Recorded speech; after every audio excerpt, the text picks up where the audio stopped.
어느덧 수련의 3일차가 되었습니다. 수련의 3일차 우리 에베소서 3장을 읽어나게 되었는데요. 우리 함께 3장의 말씀을 같이 읽어보도록 하겠습니다. 네, 말씀 다 잘 읽으셨나요?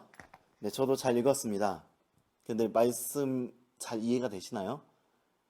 네, 저도 솔직히 이해하기가 너무 힘들었습니다. 그렇습니다. 이 에베소서 3장은 좀 이해하기가 어렵습니다.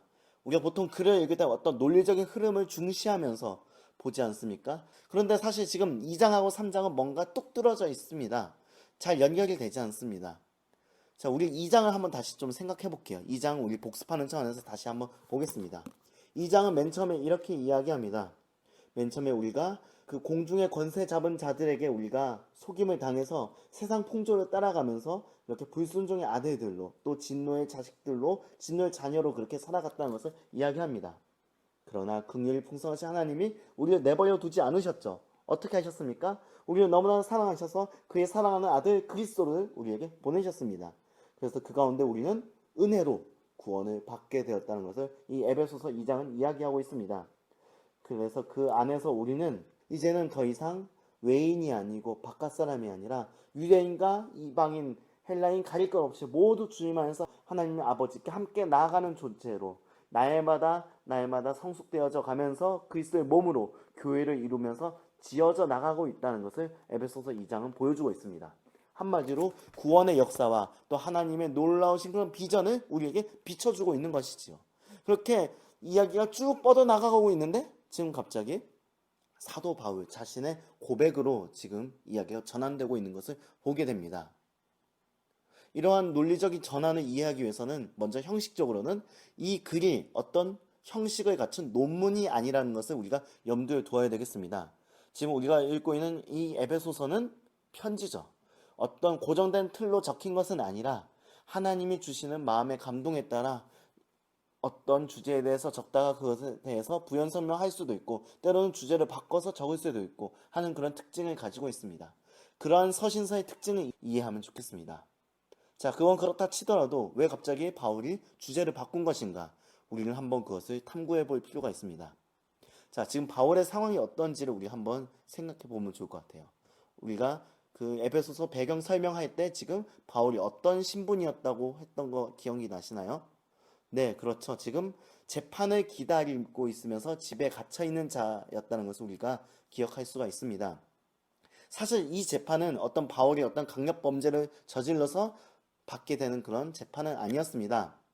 유대인들 간의 그런 분쟁 때문에 좀 재판에 휘말렸다가 이왕 이렇게 된 거 로마 황제를 만날 수 있도록 한번 내가 상소를 하겠다 해서 바울이 자청해서 받게 된 그런 재판이었습니다.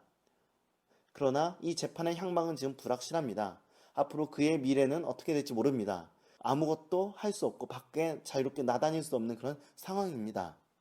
자, 그런 바울을 보면 주변 사람들은 그리고 또 멀리서 그의 소식을 기다리고 있는 그런 옛날의 동지들 또 옛날의 그런 형제 자매들은 어떤 생각이 들겠습니까? 바울이 걱정될 만도 하겠지요. 그리고 더 나아가서는 바울의 모습을 보면서 자신들의 대해서도 걱정하고 염려할 수도 있겠습니다. 예수를 잘 믿는 또 예수님의 복음 위해서 저렇게 열심히 뛰는 바울이 저런 지경이 되었는데 사실 세상적으로 보면 지금 대단히 어려운 상황에 놓였는데 나도 혹시 저렇게 되는 것은 아닐까? 그런 불안감이 들 수도 있겠습니다. 바울은 바로 그러한 사람들의 걱정과 또한 잘못하면 의심으로 이어질 수 있는 그런 상황을 생각하고는 지금 현재의 방향을 잠시 바꿔서 이렇게 얘기하고 있는 것입니다. 3장의 전반부는 한마디로 말해서 하나님께서 자신에게 주신 그 소명에 대해서 고백하는 그런 내용입니다.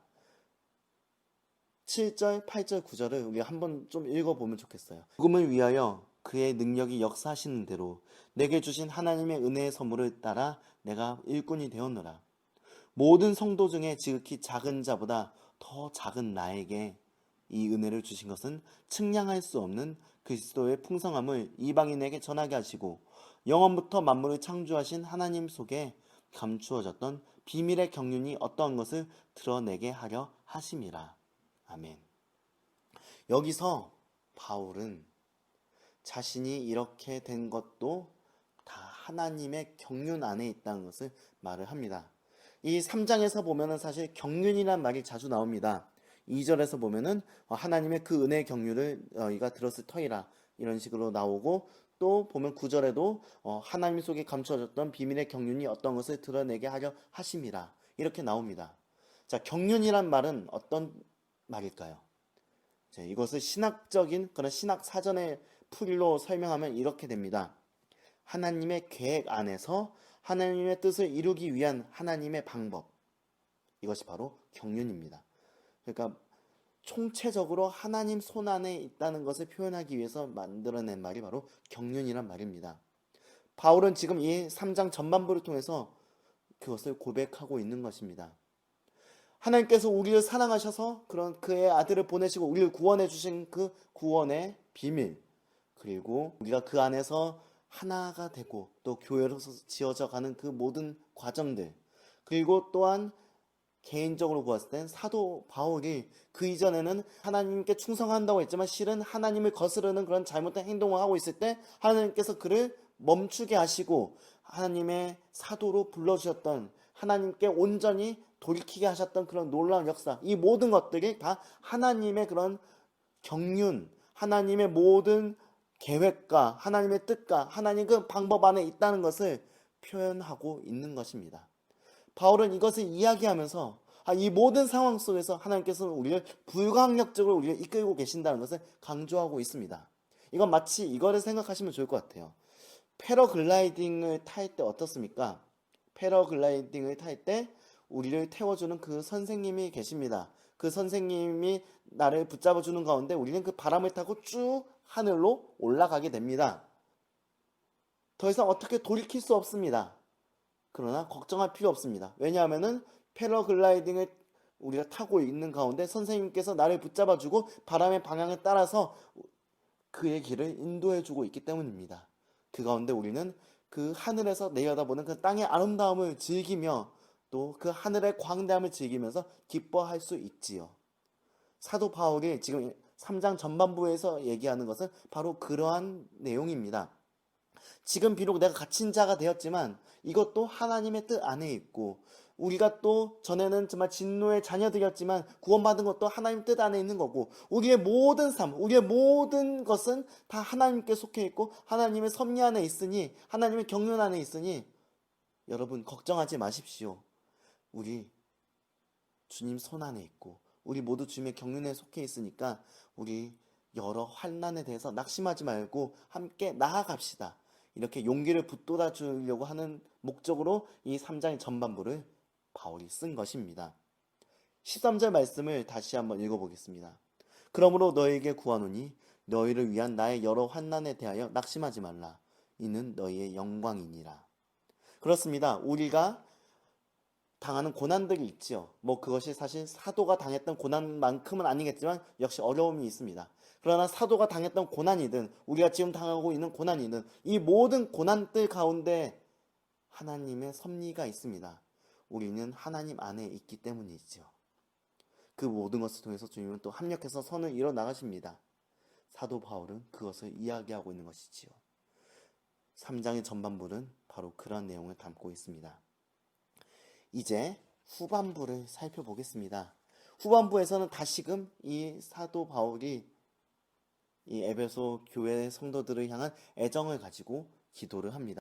에베소서는 어찌 보면 기도의 책이라고 불릴 수 있겠습니다. 1장에서도 기도가 나왔고 또 3장에서도 기도가 나오니까 말이지요. 자, 이 기도는 그 에베소서 1장의 그 첫 번째 기도와 사실 연결이 됩니다. 두 기도 모두 하나님의 광대한 능력을 보여달라고 한다는 특징을 가지고 있습니다. 그런데 이 기도는 그 첫 번째, 그 1장의 기도보다 한 걸음 더 나아갑니다. 그리스도 예수께서 우리 마음 가운데 계시기를 간구합니다. 그리스도 예수의 넓고 길고 높고 깊은 그 사랑을 경험하게 해달라고 기도합니다. 이 기도에서 우리가 좀 주목해야 할 단어가 있습니다. 바로 속사람입니다. 바울이 바랬던 것은 그 어떤 것이 아닙니다. 성도들의 부유함도 아니고 성도들의 어떤 출세도 아닙니다. 바로 속사람의 강건함을 그는 간구했습니다. 자, 속사람은 어떤 것이죠? 예, 다른 말로 하자면 내적 자아 또는 마음을 가리키는 그런 단어입니다. 우리 안에 있는 도덕적이고 영적인 부분을 표현하는 그런 단어이지요. 바울이 간구한 능력은 육체적이고 어떤 물질적인 그런 능력이 아닙니다. 바로 이 속사람의 강건함이었습니다. 하나님께서 보시는 것은 우리의 부유함도 아닙니다. 또 우리의 어떤 사회적 위치도 아닙니다. 우리의 어떤 외모도 아닙니다.